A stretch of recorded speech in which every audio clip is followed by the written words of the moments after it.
저는 보수 정당은 원칙을 지켜가는 것이 중요하다고 생각합니다. 그렇다면 경선 과정도 원칙을 지켜가는 모습을 보여야 한다고 생각합니다. 한덕수 국무총리가 국민의힘의 대통령 후보가 될 마음이 있다면 당연히 경선에 참여를 해야 합니다.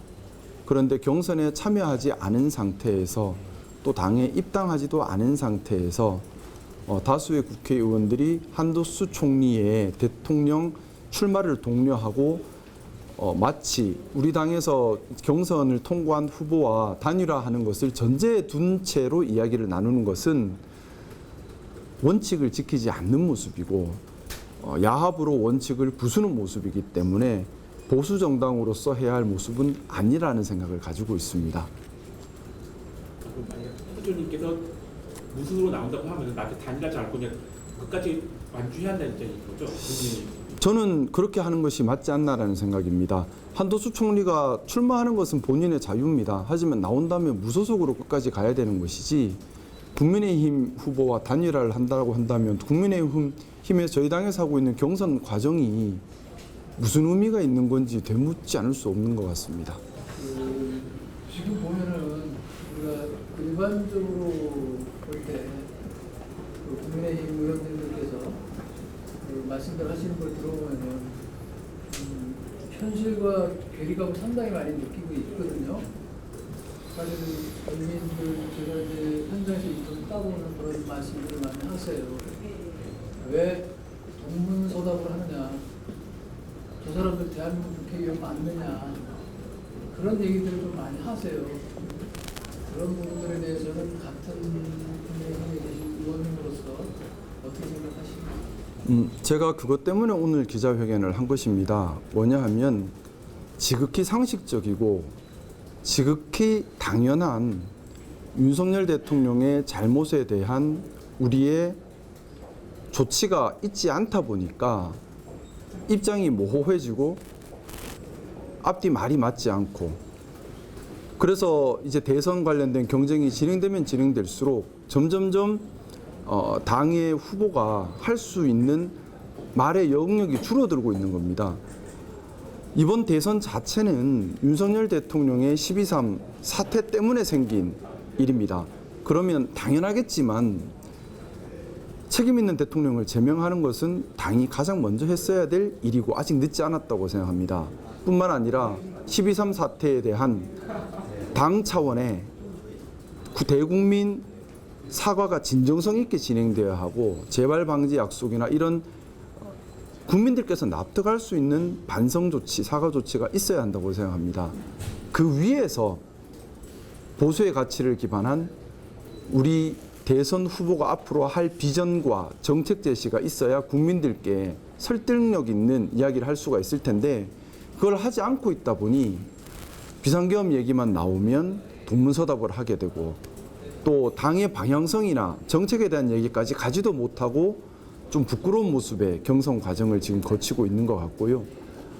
단순히 급한 마음에 당에 어떻게든 승리를 해야 한다. 여기 이 생각이 너무 집착되어 있다 보니까 원칙을 훼손하는 일들이 계속 반복되고 있습니다.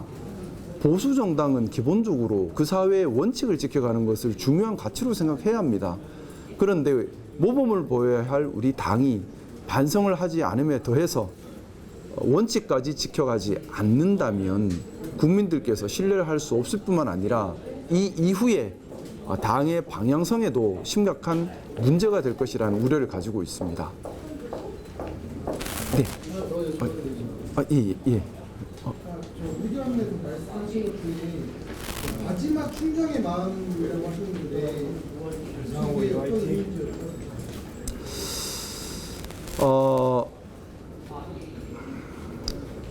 저는 건강한 보수 정치를 하고 싶습니다. 그리고 보수 정당이라면 또 보수 정치라면 원칙을 지켜가고 그 사회가 받아들인 내재 가치를 지켜가고 하는 그런 모습이 중요한 것이지 어느 진영이다 이것이 중요한 건 아니라고 생각합니다. 저는 우리 당이 건강한 보수 정당으로 되돌아오기 위해서 많은 노력을 하고 있습니다. 그럼에도 불구하고 당이 계속해서 그런 모습으로 돌아오지 못한다면 제가 지난 기자회견 때 말씀 올렸던 것처럼 당이 건강한 보수로 되돌아올 수 있다라는 희망이 사라지는 극단적인 상황이라면 저도 제 거취를 고민할 수밖에 없는 부분이 있습니다. 저는 이번 조기 대선 후보 결정 과정이 어떻게 보면 그런 당이 건강한 보수 정치를 할 수 있을 것인가 아니면 이대로 극우적 모습 또는 수구적 모습에 갇혀서 또는 족벌 정치의 모습 또는 무리배 정치의 모습에 갇혀서 더 이상의 발전 가능성을 찾지 못하게 될 것인가를 판단하는 기점이라는 생각입니다. 그래서 정말 간곡한 간절한 마음으로 마지막 충정이라는 마음으로 오늘 4가지 사항을 전달을 한 것이고요. 당이 건강한 보수 정치를 할 수 있도록 경선 과정에서 빨리 원칙을 지키는 모습이 회복되기를 바라고 있습니다. 의원님께서 네. 회견에 말씀하신 게 사실 받아들여지기가 쉽지 않은 상황으로 보이는데 만약에 지금과 같은 상황이 계속되면 탈당을 생각하고 계신 건가요? 아니면 제3당을 만들어 출마를 생각하고 계신 건가요? 일단 뭐 당의 변화와 제대로 된 원칙 준수를 촉구하고 있고요. 뜻대로 그렇게 만약에 이루어지지 않는다 그러면 저도 제 거취를 고민할 수밖에 없다는 생각입니다. 거기에 대해서는 모든 열린 가능성을 그때 가서 다 검토할 생각입니다. 네. 혹시 당에서 요구를 받아들이는 데까지 어느 정도 시약을 좀 정해 주신 시약이 있을까요? 판단의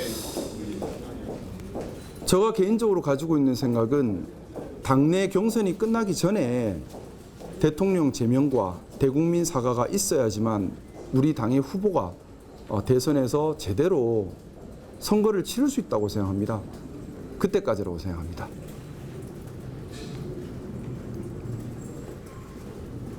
또 다른 질문은 없으신가요? 네. 고맙습니다. 하나만 더 여쭤. 네. 그 지도부에서 계엄에 대한 뭐 진정한 사과가 있어야 된다라고 말씀하셨잖아요. 지도부에서 이렇게 사과를 한 적은 있는 걸로 제가 기억을 하는데 어떤 식의 좀 진정한 사과가 필요하다고? 정확한 입장 표명이라고 생각합니다. 사실은 계엄에 대해서 잘못됐다고 하는 것은 탄핵 시국에서는 탄핵에 적극 협조하고 나서는 모습이었어야 될 것이고요. 또한 이 이후에 조기 대선 국면에서는 계엄은 잘못되었고 탄핵은 했어야 할 일이다라고 받아들이고요. 거기에 대해서 예를 들어 계엄을 옹호하는 발언이나 또는 대통령 탄핵이 다른 이유 때문이다라고 좀 비겁한 핑계를 대는 모습은 그거는 진정어린 반성이 아닌 것 같습니다.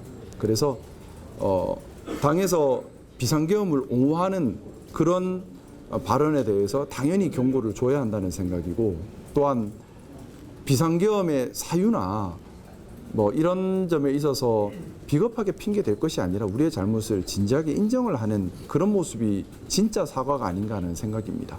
그리고 마찬가지로 대통령에 대한 제명도 당원 제명도 같이 포함이 되는 거지요. 그것이 실천적으로 우리가 사과하고 있음을 보여주는 겁니다. 뭐 개인적인 정리나 의리 관계보다 중요한 것이 공당에서 그것도 한나라의 대통령이 벌인 일에 대해서 공당으로서의 입장을 정확하게 정리하지 못한다면 그건 반성으로 국민들께서 받아들이기 힘들지 않겠나 하는 생각입니다. 네.